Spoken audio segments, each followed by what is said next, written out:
உண்மையான சந்தோஷம்னா என்னன்னு தேடிட்டு இருக்கீங்களா? அப்படின்னா இந்த கதை உங்களுக்கு தான். ஃபுல்லா பாருங்க.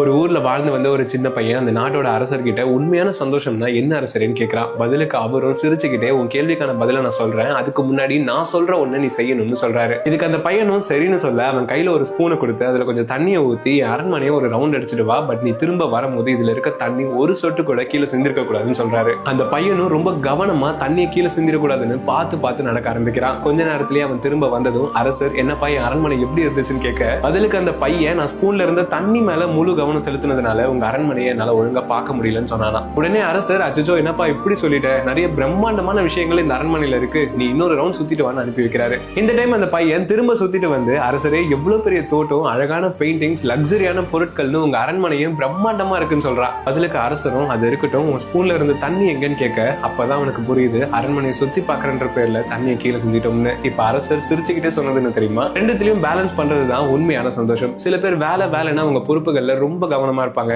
ஆனா லைஃப் என்ஜாய் பண்ண மறந்துருவாங்க. இன்னும் சில பேர் ஜாலியா லைஃப் என்ஜாய் பண்ணுவாங்க, ஆனா அவங்களுக்குன்னு இருக்க கடமைகளை மறந்துடுவாங்க. எப்பவுமே வேலைன்னு வாழ்க்கையை என்ஜாய் பண்ண மறந்துடக்கூடாது, ஜாலியா இருந்துகிட்டே வேலை செய்ய மறந்துடக்கூடாது. எவன் ஒருத்தர் ரெண்டுத்தையும் பேலன்ஸ் பண்ண கத்துக்கிறானோ அவன் தான் உண்மையான சந்தோஷத்தை அனுபவிப்பான்னு சொன்னாராம். இன்ட்ரெஸ்டிங்ல இந்த ஸ்டோரியை உங்க ஃப்ரெண்ட்ஸ்க்கு ஷேர் பண்ணுங்க, அவங்களும் தெரிஞ்சுப்பாங்க.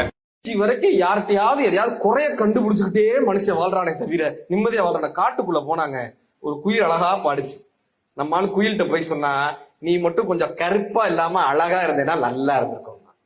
அடுத்து ஒரு மயில் அழகா டான்ஸ் ஆடிச்சு. நம்மால் மயில்கிட்ட போய் சொன்னா, நீ அழகா எல்லாம் ஆடுற, உன் குரல் மட்டும் இப்படி கூன்னு கத்தாம அழகான குரலாக இருந்தா இன்னும் நல்லா இருந்திருக்கும்னா. ஒரு ரோஜா அழகா மலர்ந்தது.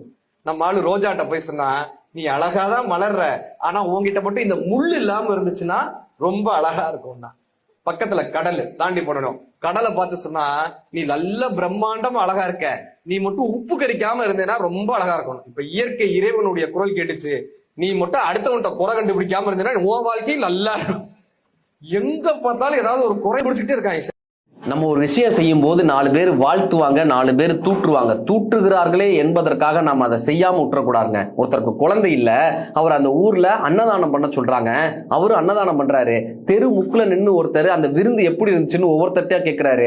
இருக்கிறவன் சொல்றான், பிச்சைக்காரங்க அவன், விருந்தா வைக்கிறான், ஒரு கரண்டி பாயாசம் ஊத்துறான், காட்டன் வேஷ்டி சட்டை கொடுக்குறான், 101 ரூபா கொடுக்குறான், ஏன் ஒரு 1001 ரூபா கொடுக்க கூடாது, ஏன் ஒரு பட்டு வேட்டி கொடுக்க கூடாது, பிச்சைக்காரங்க. விருந்து இசி கொண்டு பிச்சைக்காரன் எழுதி வச்சுக்கிட்டான். ரெண்டாவது வந்தவர் சொல்றாரு, பரவாயில்ல விருந்தா ஓகே பரவாயில்ல, பாயாசத்துல 4 முந்திரி பருப்பு போட்டிருக்கலாம், வேஷ்டி சட்டை இன்னும் கொஞ்சம் நல்லா பண்ணிருக்கலாம், பரவாயில்ல விருந்தி கொண்டு பரவாயில்லைன்னு எழுதிட்டாங்க. மூணாவது ஒருத்தர் வந்தாரு, நல்ல மனுஷன்பா, ஓரளவுக்கு நல்ல சாப்பாடா போட்டா, எல்லாருக்கும் மரியாதை நடந்தா, நல்ல மனிதன்பா, விருந்து ஈக்குவல் டு மனிதன் எழுதி வச்சுட்டாரு. 4வது ஒருத்தர் வந்தாருங்க, விருந்து எப்படி இருந்துச்சுன்னு, தெய்வங்க அவரு, தெய்வங்க, எனக்கு வயிறார சாப்பாடு போட்டாங்க, என்ன யாருமே பழைய சோறு தாங்க போடுவாங்க, அவர் வந்து புதுசா சாப்பாடு போட்டாருங்க, புது வேட்டி சட்டை எடுத்து கொடுத்தாருங்க, கணவனு மனைவி என் காலில் விழுந்து கும்பிட்டாங்க, தெய்வங்க அவரு, அவர் நல்ல மனசுக்கு அவருக்கு குழந்தை பிறக்குங்கன்னு வாழ்த்துறாரு.